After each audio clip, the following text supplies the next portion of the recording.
Robyn. Thank you very, very much for joining us once again. We really appreciate it, and your previous video on activities is such a great resource on our YouTube channel. And we keep getting requests of what is there that we can do for activities, and it's brought to bear this new webinar then. So thank you so much for joining us once again and making the time. We appreciate it. Great, thank you, Corinne. I'm happy to be here and to help out. Thank you, thanks so much. Robyn, can you discuss why it's important for us to maintain functioning in a person living with dementia? I think that's actually quite an existential question. I mean, from the moment we're born, the first thing we do is we feed and we roll over. And from there on, we just grow and develop as a human to become an independent, functioning adult who can function on our own. So our goal as we age is to become an independent, functional person who can look after ourselves and achieve all those goals that are part of Maslow's hierarchy of needs, which I'm sure most of you know about. Is an example of what Maslow's hierarchy of needs are, but it's basically our basic needs followed by our psychological needs and then our self-fulfillment needs. And as we develop and age and we achieve all these goals in life, we become a self-actualized functional person within the reality of our lives and who we are.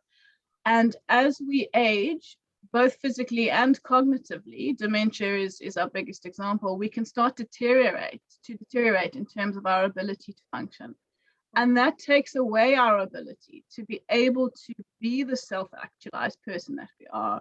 It takes away our ability to be able to look after ourselves. We become more dependent on others. And it really affects our sense of self, our self-esteem, our self-worth. And it's just very important for as long as possible for each individual person, if you think about yourself alone, that to be able to live a fulfilling life where you can look after yourself until the very last moment. So maintaining function for as long as possible in a biological or a physical way, a cognitive way, a psychological way, an emotional way, is just very important to us. And so maintaining as much cognitive function as possible as we age and as we do suffer the difficulties we experience with dementia, it's just really important to just try and to optimize our function for ourselves for as long and as much as possible. Right, okay. So then how do we go about selecting activities that are appropriate for people with dementia based on what their abilities are at that particular time? Yeah, so as we know, dementia is a progressive condition. In the early stages of dementia, when people become aware that they're getting forgetful and that kind of thing, it's very important to just start putting into place techniques to compensate for the forgetfulness. So if usually you're not someone who writes something down, it's important to start doing an activity such as writing things down in order to trigger or compensate for that memory difficulty that we may be having. I think, sorry, just in terms of the different levels of activities in life are both meaningful and purposeful. So we have activities in life that do give our lives purpose, and we have activities in life that give our lives meaning. And a lot of the activities that we do give us both. And I think that early stages of dementia, you want to start doing activities that are going to work on maintaining as much of those higher level cognitive processes as possible. It's also important to engage in activities that are meaningful. So if you're doing activities where you're trying to focus on things like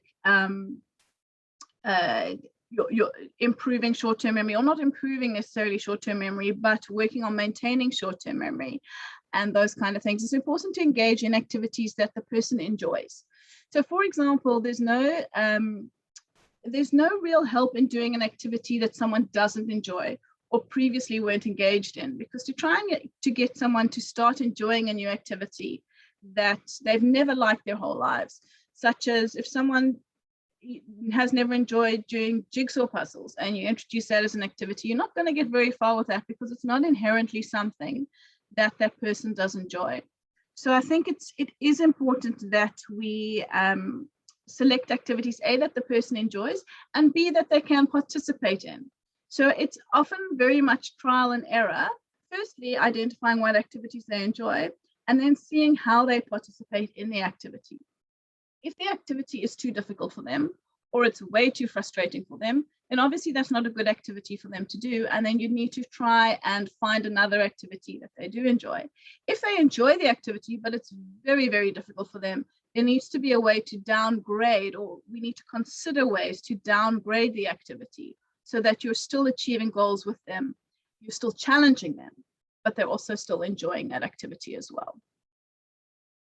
And is it important then to select activities that have been part of the person's embedded memory, even possibly things that were based on their vocation? Yes, absolutely. Those are the most successful activities to do because it's more of a natural activity for them to engage in.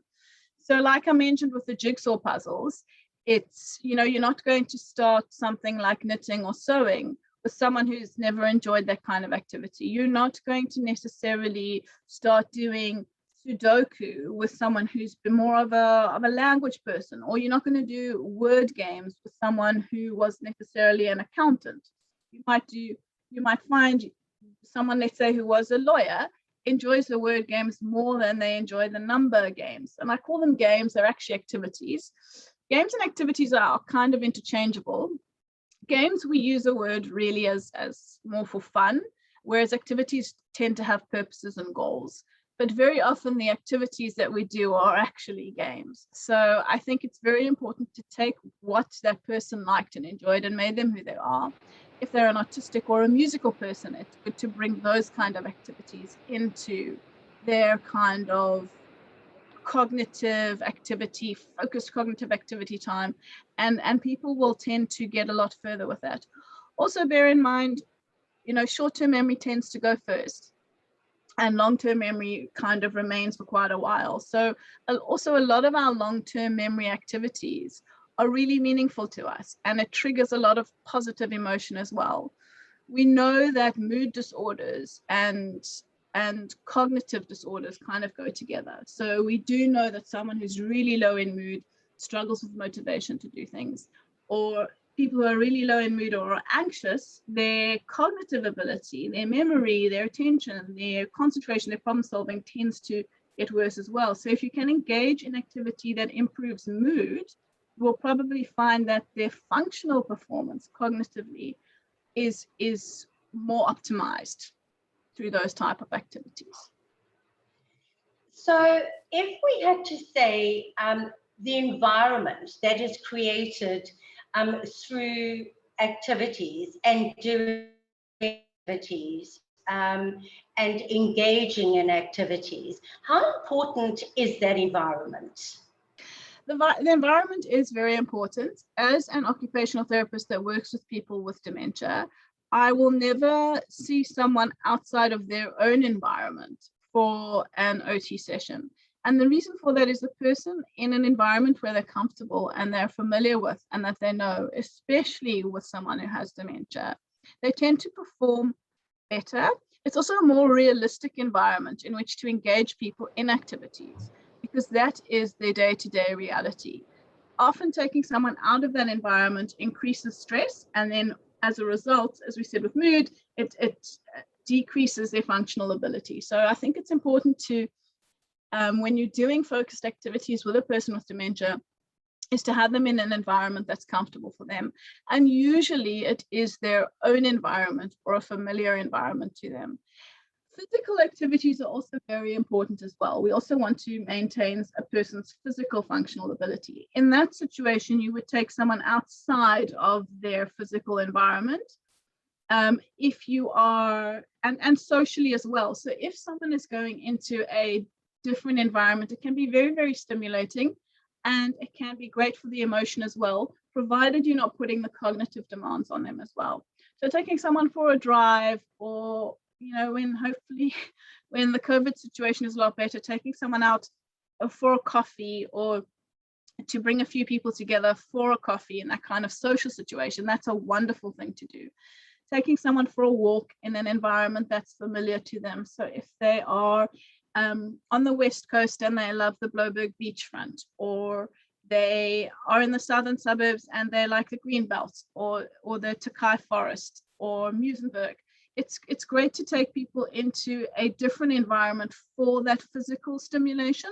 But in terms of like concentrated cognitive activities, we want to keep them in a place that's familiar for them, where they feel safe and they don't feel threatened. Fantastic. So Robyn, explain to me then, what are the indicators, either through somebody's feedback, in terms of whether the activity that you're busy with is actually hitting the mark, is meaningful and purposeful to the person that you're with? When participating in these activities, a large part of the time, the activity, when we're doing a focused cognitive session, the activity really doesn't have much meaning to the person. The activity for that little portion of time is really purposeful. We're working on those cognitive processes. We're working on memory, concentration, attention, sequencing, problem solving, visual motor planning, which is seeing what's in front of us and knowing how to manipulate it to do the right thing for us.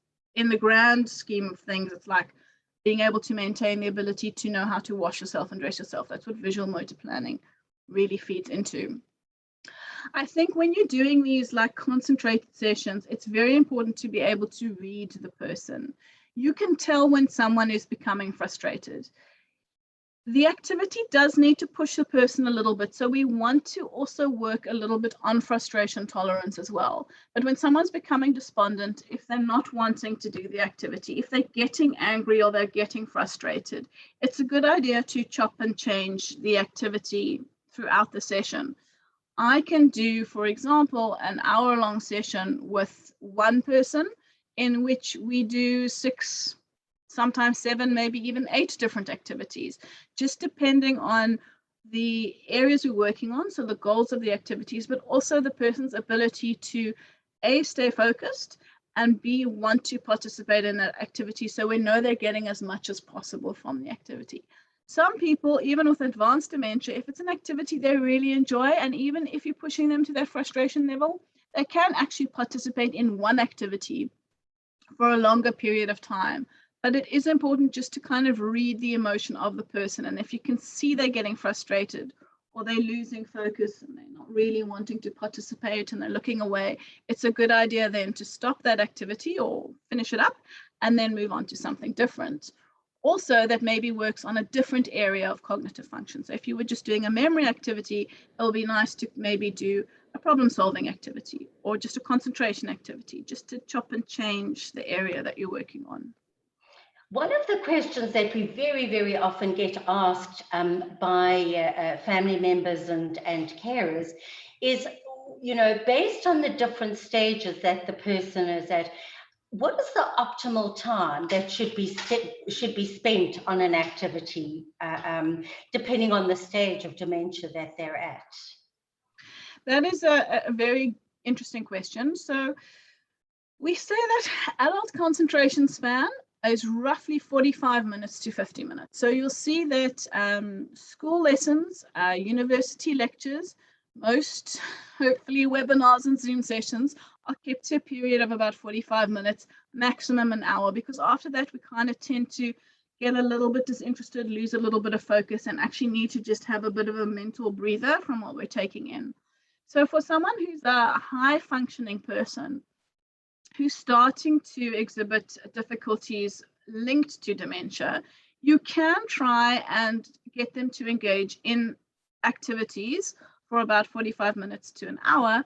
But as I said, you'll probably find you need to chop and change the activity. You can't just do one focused activity. You can't play, let's say, one game of Scrabble for 60 minutes. Some people you can do that with, but other people, you're going to find they're going to lose interest, or you're going to see them get distracted or not concentrate for so long. When I put together home programs for clients I've seen, I ask the family member or the carer who is going to hopefully administer some sort of activity session with the client or the person I've seen.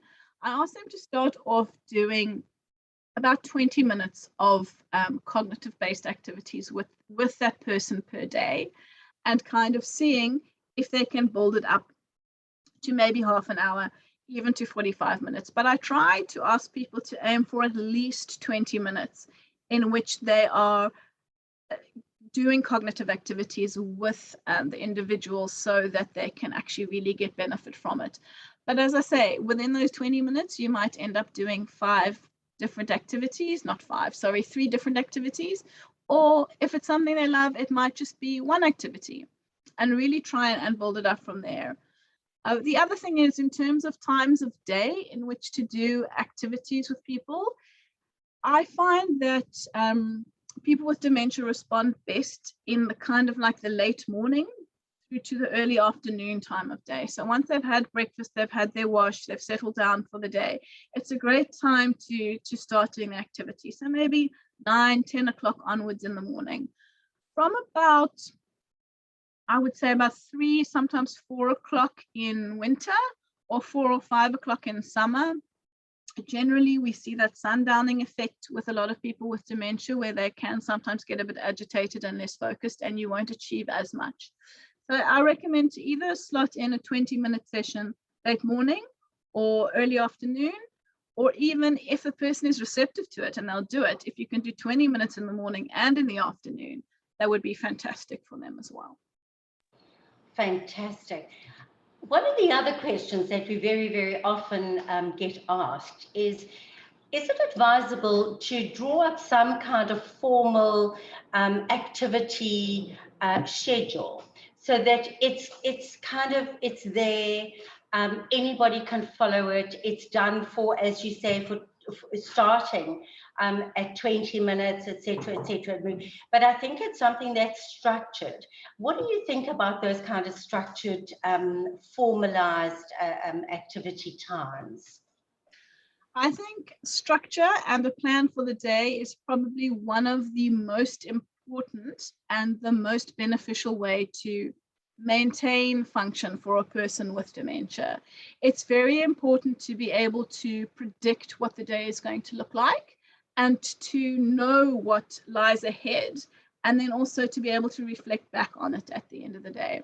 I think when we get affected by the problems we do have with dementia, having a routine is really, really helpful for the person. It does, again, it gives their days, their day itself, it gives them goals to achieve in the day. So they feel like they're actually achieving something, which really does help with the self-esteem aspect and the self-actualization aspect of the problems we have with dementia. And it really does, the structure really, really does help the person to function as optimally as possible. There's none of the spontaneity.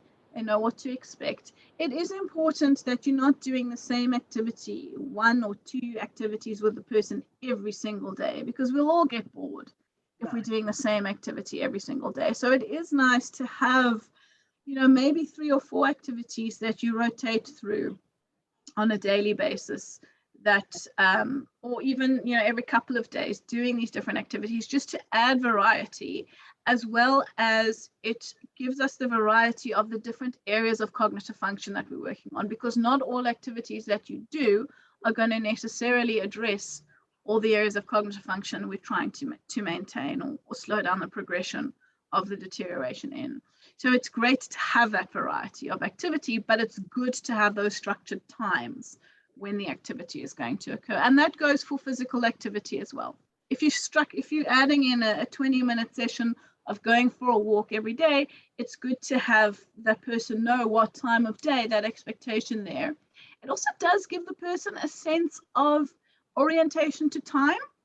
So if they know that late morning or before lunch they're doing this activity, it will give them that orientation to, okay, well, the time of day right now is just before lunchtime, which means after I do this, it's going to be lunchtime. It'll be midday. It's not a set orientation to time, but it really does kind of help with that as well. Right. And would you recommend that that is something that's written up and put in a very visual place, or in a place where it can be seen to help that orientation process? Absolutely. I think not only does it help the caregiver or the family member, whoever is looking after the person, but it really does help the person themselves, the individual, with their own orientation to time and where they are in the day. So it's great. It's just like I advocate often for having a calendar on the wall, and that every morning the person gets taken to the calendar, and they've shown that, for example, it is Wednesday, the 28th of July, 2021. It's July. We're in South Africa. We look outside the window. The weather's not great. Okay, it's winter time. And you have that orientation today. And then you can look at what the plan is for the day. So the person is aware of what they're going to be doing that day. And it can be discussed with them. So they feel empowered that they, although there is a schedule there, that they are involved in the plan for the day. So having that schedule up on the wall, maybe next to a calendar, is great as well. And then it also does allow for a bit more autonomy. And then at the end of the day, it's great to go to that calendar and to strike off. Actually put a black mark or a red mark through the day that has passed. I said, okay, today is the end of the Wednesday, the 28th of July, 2021, winter time. Tomorrow is Thursday, and we'll go through this again tomorrow. So that all of this reiteration is really, really helpful, and to maintain as much orientation to time. It's also important to maintain orientation to place. So it's always good to check with the person that they know where they are. They know if they live in a block of flats, what the block of flats is called, what floor they're on, if they're in Claremont, which is in Cape Town, which is in the Western Cape. So orientation to place daily is also quite a useful technique to do as well. It just helps the person know who they are and where they are in time and space and place. That's fantastic. And then how important is it integrating some kind of sensory activities into the daily sessions, or a weekly session? Yeah. Sensory activities are absolutely fantastic. Our sensory system is our main trigger for memory. So it's not how we store memory, but smell, touch, taste, sight, and hearing are really the way that we actually trigger the memories that we do have. So creating activity that involves sensation, that involves smell, touch, taste, sound, and vision really is fantastic. It's very stimulating, so it's cognitively stimulating, but as I say, it's great with memory. I mean, there's nothing like walking, if you're lucky enough to still have your parents, walking into your parents' home and you can smell your grandmother's chicken recipe that's busy cooking. I mean, and it triggers so many wonderful memories. Usually smell is quite a good memory to trigger, it triggers good memories. Some smells can trigger bad memories as well. But any sort of sensory activities are fantastic for stimulation as well as actually drawing out those memories from the past. The same with music, the same with looking at photos. A wonderful activity is a reminiscence activity, where you look at photos or old newspaper clippings of events in the past and actually discussing that with that person. Although you're talking about past memories, what you're doing in those activities where you're discussing the events and memories is you actually still working on things like concentration, attention, long-term memory as well, and also something that we know people struggle with as their dementia progresses is word finding difficulties and aphasia. So actually engaging in using our sensations and sensory input to discuss what we're thinking and feeling also helps with our actual speech and finding words and engaging conversation. So there's that therapeutic benefit to sensory activities as well, actually. So, Robyn, I know that for some people, trying to find activities to do that are appropriate or that could stimulate and could be meaningful is really challenging, especially when you know these things have to be planned or should be planned. Let's rather say it like that. Where can one look for good resources to find games that are appropriate at certain stages of the illness and that are also, you know, not too demanding and can cause anxiety or stress on somebody with dementia? So where would one find those kinds of resources?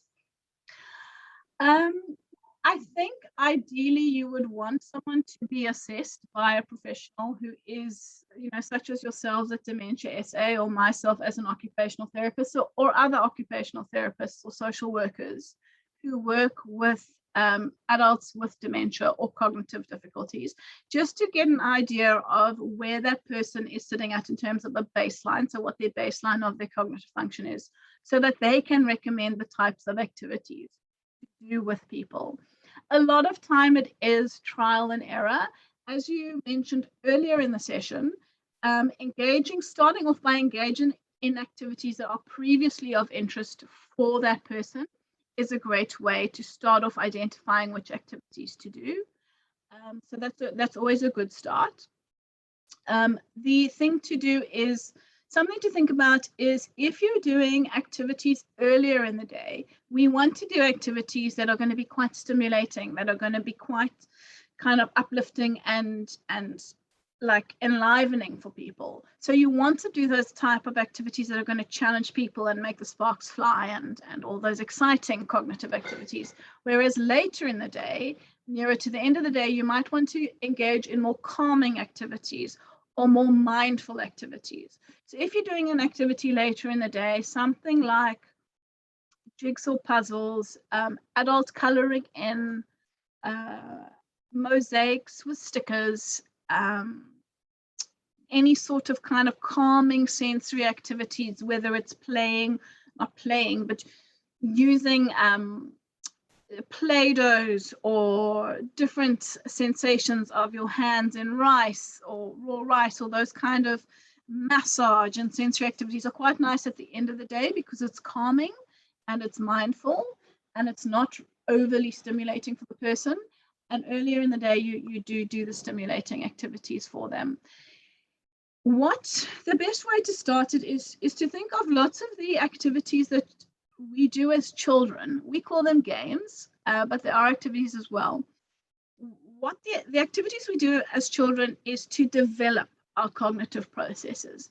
We do things like memory games, or my grandmother went to market, or activities that involve concentration and attention, or really more abstract and difficult kind of puzzles and activities to develop our cognitive processes. So we want to use those same activities as we get older to maintain our cognitive processes.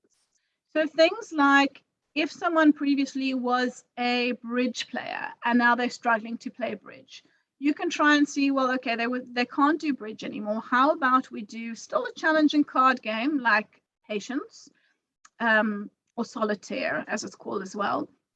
They might need some help with doing that activity. If you start a Solitaire game and it's too difficult for them to do, but let's say they're good with maths, you can play 21, or as it's known in the casinos, blackjack. See how they engage in that activity. If they're able to look at the numbers, add them up, say if they want another card or not, then that's a great activity for them to do. If that's too tricky, you can downgrade the activity to a snap kind of activity where you're putting down cards and you need to look for the same number or the same, if they're hearts or clubs or diamonds.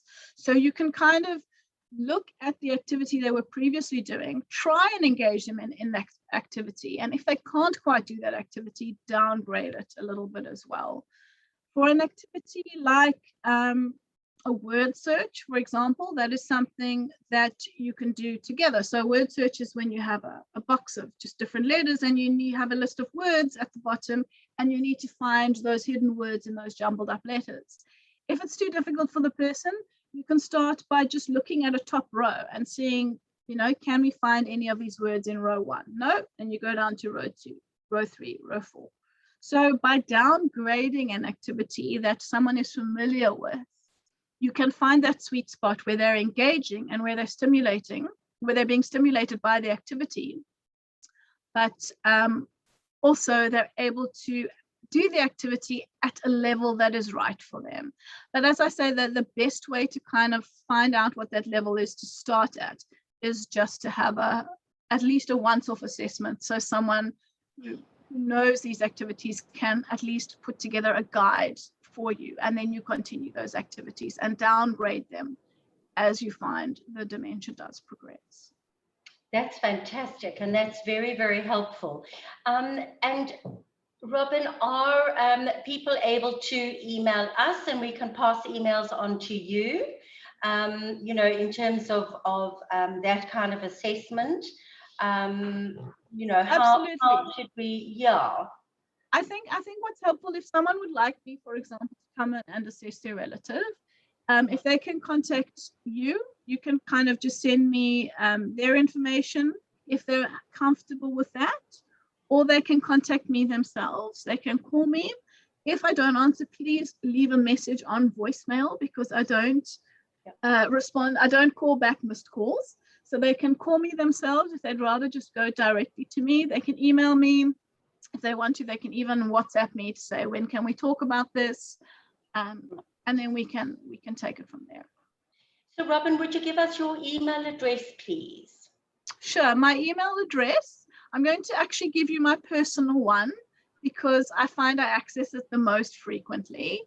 I have two, so you can either email me on black color, robs, R-O-B-S for sugar, @gmail.com, or Robyn with a Y, black.ot@gmail.com. Those are my two email addresses that I use. Fantastic. Or they can contact us at Dementia SA on info@dementiasa.org and put the subject as question for OT, and then we'll access that and pass it on to Robyn. Robyn, you're always such a resource of information, and certainly, helping empower, caregivers and loved ones to interact and engage positively with their loved one. And for that, we are enormously grateful. Thank you once again, and keep well and stay safe. Thank you.